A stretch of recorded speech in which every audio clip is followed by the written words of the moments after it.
근데 이거 좀 여쭤볼게요. 오늘 아침에 누가 나왔냐면 라디오에 그 남상권 변호사라고 명태균 변호인이 나왔어요. 근데 나와서 무슨 얘기를 했냐면 수많은 얘기를 했지만 그 중에서 재미있는 에피소드 얘기를 하나요. 대선 때 개사과 논란이 있었잖아요. 개사과 논란이 있어가지고 권성동 의원이 당시에 김건희 여사 개사과를 왜 김건희 여사한테 연락을 했는지 모르겠는데 김건희 씨한테 전화를 해가지고 좀 자제해달라 얘기를 했다는 거예요. 그랬더니 김건희 씨가 경로했대. 경로해가지고 무슨 일이 벌어졌냐면 권성동 의원의 배우자를 아크로비스타 출입 금지령을 내렸다는 거예요. 너무 웃기지 않아요? 이게 되게 참 이거 진짜 황당한 건데 그러니까 왜 김건희가 윤핵관을 싫어했는지를 이제 이해를 할 수가 있는 거죠. 사실 이런 사적 감정도 있는 거고 이게 개사과가 그때 어떻게 됐냐면은 어쨌든 사과를 했는데 이게 지금 텔레그램에 개사과가 올라가서 난리가 났잖아요. 그렇죠. 예. 근데 이게 그때 김건희가 그 관리를 했다라는 거예요. 그거를 그래가지고 이제 캠프에서 안 되겠다. 그래서 이거 우리가 관리해야 되겠다라고 얘기를 해서 김건희한테 윤석열한테 후보한테 이거 우리가 해야 되겠습니다라고 해서 갔대. 왔대. 야, 그건 좀 어렵겠는데. 아, 진짜 안 된다. 안 된다. SNS 관리 우리가 해야 된다. 그래서 포기해서 그래서 못했어요. 그래서 그거 계속 김건희가 썼대요. 그래서 그거를. 아, 진짜. 캠프에서 그거 언터처블이었어. 그러니까. 아니 그러면 그때 그 걔한테 사과 주는 그 장면의 사진을 김건희가 한 거예요. 김건희 씨가. 공식적으로는 김건희가 했다라고 안 알려졌지만은 제가 뭐 이건 100% 저도 이제 전해 들은 얘기니까 제가 국힘으로부터 제가 확인은 못하지만은 그렇게 국힘 사람들은 그때 캠프에 있었다는 다 알고 있었어요. 그러니까 김건희가 한 걸로 알고 있습니다. 그래서 저도 뭐 이거 다시 한번 말씀드리면 제가 100%라고 말씀드리는 거 아니에요. 영향력을 행사하는 것처럼 보입니다. 그래서 명태균 특검법이 이제 법사위 통과하고 본회의 가는데 이제 명태균 그 김건희 특검법에서 분류 좀 뺀 거죠. 네. 김건희 쪽이 제일 이제 문제가 되지 않을까 생각도 듭니다. 막 민주당이 뭐 그걸 의도한 건지 뭐 정확하게 알 수는 없지만 일단은 지금 김건희는 특별한 어떤 그 없이 그냥 있어요. 아직까지 생각보다 오래 있어요. 제가 지난번에 얘기했던 윤석열이가 탄핵될 무렵되면 김건희는 구속될 거라고 제가 얘기를 했었는데 저는 늦어진 게 김성훈이가 맡고 있다고 보는 거거든요. 예. 김성훈이는 2번이나 말도 안 되는 이유로 지금 영장이 기각됐죠. 반려인가 뭐 기각인가 검찰이 막았어요. 맞아요. 그러니까 이게 다 같은 맥락으로 저는 느껴지거든요. 그러니까. 김성훈이의 어떤 역할로 김건희까지 맡고 있는 그리고 지금 일어나는 어떤 탄핵 국면의 여러 가지 양상에서 김건희의 입김도 분명히 있는 것 같아요. 어떤 식으로든지. 그러니까 지금 우리 라이브하게 보면 안 되는 가장 큰 이유가 이 내란이 아직 종식이 안 된 거예요. 김건희에 있는 이상. 그렇죠. 그리고 박현수가 어쨌든 지금 서울청장으로 내정이 된 거잖아요. 가는 거잖아요. 그럼 가서 수사에 영향을 미칠 가능성이 매우 높다라는 분석이 있는 것이고 그러면 김성훈과 박현수와 그리고 이제 그 검찰은 여전히 살아 있는 것이고 이런 맥락에서 그냥 뭐 여일하게 있어서는 안 된다라는 생각이 좀 드는 것이고 어제 그 대정부질문에 저기가 나왔거든요. 법무장관 대행 김서구 법무부 장관 직무대행이 나왔는데 이 야당 의원이 물어봤어요. 그래서 왜 김건희 왜 소환 조사 안 하냐? 물어보니까 명태균의 황금폰의 분석이 끝나면은 필요하면은 김건희를 소환하겠다라고 했는데 이미 뉴스타파가 보도했잖아요. 네, 황금폰 나 분석한 지가 11월에 분석을 했어. 그러니까. 그게 지금 추론이지만 윤석열한테 보고가 들어가고 큰일 나겠다라고 하니까 지금 개혁을 한 걸로 지금 이렇게 보이잖아요.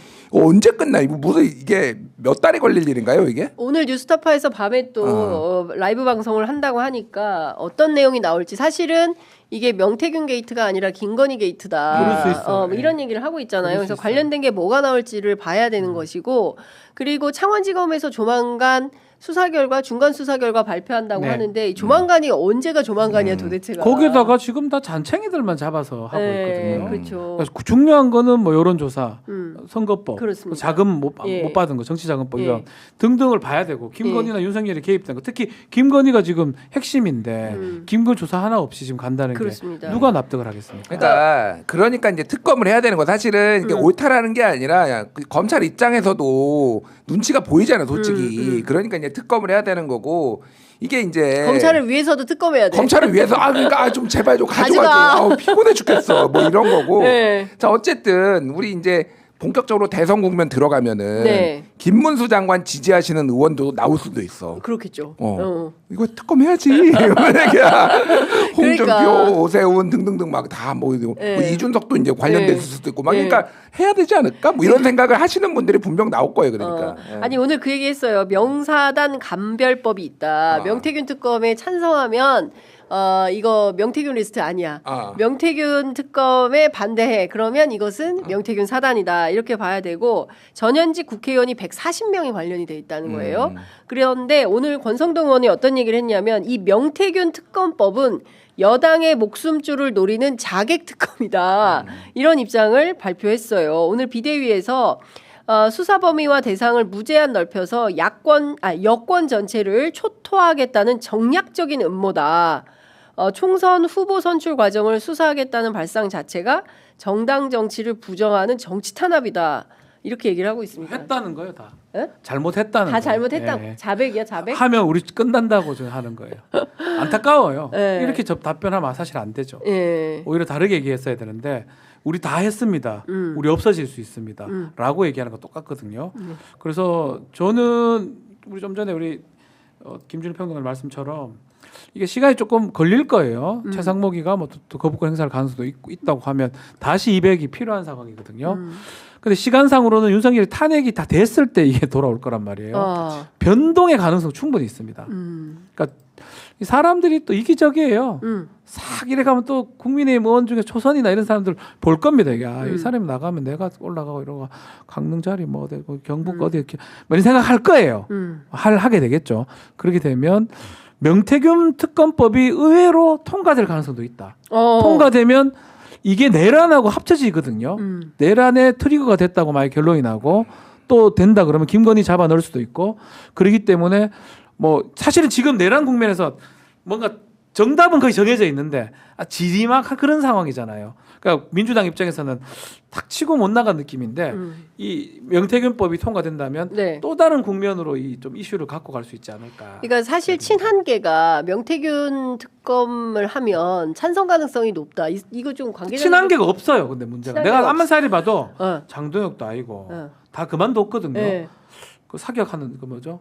그 진종호. 진종호도 긴가민가하고 그래요? 거의 없어요. 어깨동무하고 사진도 찍었는데 사진만 찍었지 친한계 정도 되려고 그러면 당대표가 어려우면 나가주고도 해야 되는데 그런 결사의 느낌이 안 들거든요. 아니 친한계 사정에 좀 취재해보면 어때요? 있습니까 친한계? 있어요? 없어요? 지금은 그러니까 공개적으로 친한계라고 의원들이 얘기하기는 좀 힘든 상황이에요. 사실은 왜냐하면은 그러니까 외곽에 있는 분들만 얘기하고 다녔잖아요. 이를테면은 박상수 변호사랑 박상수 당협위원장, 김종혁, 신지호. 근데 이게 그러니까 말씀하셨다시피 지금 2월 아마 말쯤에 이게 본회의로 통과되고 그러면 이제 최상목 권한대행이 아마 2주 채울 거예요. 네. 14일 채울 거예요.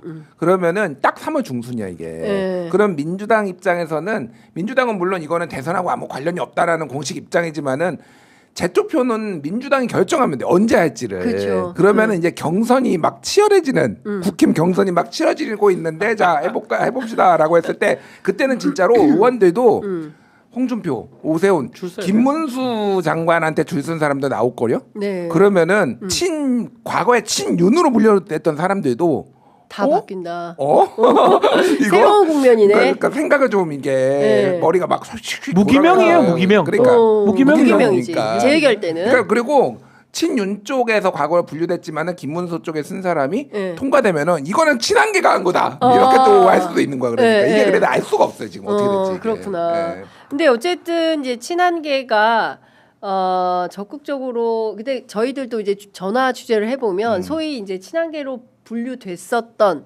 분들이 전화를 열심히 받으세요. 그래서 설명을 해줘요. 당내 상황이 어느 정도인지 얼마나 극우들이 세게 발언을 하고 있는지 우리 숨도 못 쉬어요. 이제 이러면서 얘기를 좀 해주는 겁니다. 그러니까 뭐 한동훈 대표가 나서면 그때부터는 이제 전면에 나서겠지만 그 전까지는 구체적으로 활동 개시는 못하는 분위기다. 이제 이렇게 보이고 MBC가 어제 보도했던 것 중에 하나만 11시네. 이제 마무리를 해야 되는데 하나만 말씀 좀 드리겠습니다. 최초의 체포자 명단에 한동훈은 없었다. 네. 그런데 계엄 반대 발표하고 나서 추가됐다라는 조지호 청장의 진술을 검찰이 확보한 상황이네요. 그게 이제 1차 때 없었다가 반대 성명을 한동훈이 바로 냅니다. 국민과 함께 맞겠다. 네. 그 이후에 한동훈하고 우원식하고 추가됐다라는 얘기가 지금 있습니다. 이게 맞다면 한동훈 입장에서는 더 모멸감을 느껴야 되는 거 아닌가 싶어요. 오히려 처음부터 이렇게 되는 줄 알았는데 알고 보니까 다르게 행동하니까 이걸 체포조로 넣었다라는 거기 때문에 글쎄요. 한동훈 전 대표가 이제는 뭐 스타벅스에서 뭐 커피 먹고 이럴 때가 아니고 나서든지 아니면 하지 말든지 아예 양당 간의 결정을 내려라. 안 내려라. 내리고는 안 내려. 그거 이런 기사들은 사실은 네. 그런 의도가 있는 거예요. 한동훈 당신 결정하세요. 나설지 말지. 이 정도입니다. 당신 위치가. 그걸 보여준 기사가 아닌가 저는 그렇게 봅니다. 네. 알겠습니다. 끝으로 요거 하나만 체크할게요. 오늘 오후에 그 김경수 전 경남지사와 이재명 대표의 회동이 있습니다. 그리고 조만간 뭐 그 임종석 전 비서실장 또 누굴 만난다고 했더라. 하여튼 여러 명, 그냥 김부겸 전 총리 이렇게 만난다는 걸로 알려져 있는데 이 민주당의 대선판은 어떻게 될 걸로 전망하세요? 간단히 듣고 마무리하겠습니다. 네, 그러니까 최근에 이제 이재명, 문재인 두 사람이 이제 만나서 특히 문재인 대통령이 통합 얘기를 하고 이재명 대표도 이제 필요하니까 그렇게 만난 거겠죠, 당내 화합. 그 다음에 뭐가 있었냐면은 문재인 대통령의 한겨레 인터뷰가 있었어요. 거기에서 이제 4번에 걸쳐서 이제 4개가 실렸는데 첫 번째가 윤석열 검찰총장 임명한 것에 대해서 책임을 자기가 통감하고 또 이제 뭐 그 다음에 당의 화합. 그런 다음에 어제였나 그제였나 제가 헷갈리는데 그 이재명 대표가 김어준의 겸손은 힘들다 뉴스공장에 나가가지고 지난 대선 패배에 대해서 내가 부족한 점이 있어서 패배를 했다라는 거예요. 그러니까 이게 뭐냐면은 자 그만 싸우자, 그만 싸우고 이제 그러니까 내란 반대 세력들다 집결해가지고 지금 정권 교체하자라는 거를 지금 한 거고 어쨌든 이재명 대표도 그동안의 앙금을 이제 씻어내기 위해 그리고 통합을 하기 위해서 이제 액션에 들어갔다 한 명씩 만나면서 그렇게 그러니까 단순히 이제 저는 그거 만나는 것도 중요한데 만난 다음에 어떤 식으로 이분들한테 좀 힘을 실어주느냐 그러니까 뭐가 자리가 있어야 될 거 아니에요. 그러니까 캠프에서도 좀 중요한 직책을 준다든지 뭐 이런 것까지 좀 이어질 가능성이 있는 것 같아요. 그래서 전체적으로 보면 어쨌든 반대라는 그러니까 민주당의 앙금은 털자 이쪽으로 좀 보시면 될 것 같습니다. 그렇게 보는 게 맞는 것 같아요. 네. 아마 이번 선거 조기 대선이 간다 그러면 헌법 수호 세력하고 헌법 파괴 세력의 싸움으로 만들려면 이분들도 같이 갈 수밖에 없고. 근데 사실은 뭐 김경수나 뭐 등등이 아마도 옛날식의 방식이에요. 막 소리 내면 자리 하나 주거든요. 야, 그러면 뭐지? 이재명 뭐지 몰라도 잘못해서 이재명 이렇게 얘기해주면 그 개파 같은 게 되는 거잖아요. 그런 식으로 하려고 하는 건데 그래서 민주당 지지자들이 막 왜 이러냐 이런 엄중한 상황에 얘기를 했는데 이재명 대표가 보더라도 또 갈라지는 모습보다는 같이 하는 모습이 되니까 뭐 던져줄 수 있겠죠. 그리고 안 해주면 되는 거잖아요. 하겠다고 하고 안 해줘? 나중에. 죄송해요. 이거 제 생각이에요. 그러니까 말씀대로 그런 걸 원한다면 아마 그런 식의 어떤 화합된 모습을 위해서 개개인 한 명씩 만날 것 같다는 생각이 듭니다.